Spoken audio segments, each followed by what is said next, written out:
Aming kauna-unahang initiation. Ito yung aming MI, Mr. Janlin Paraon.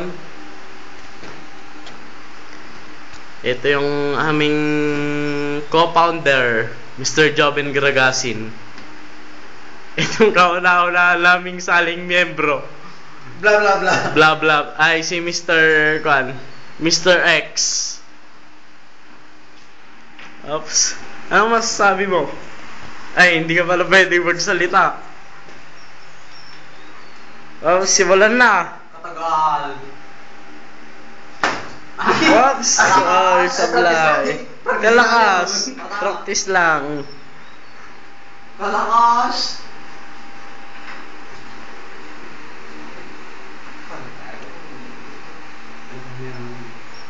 Oops, wala na.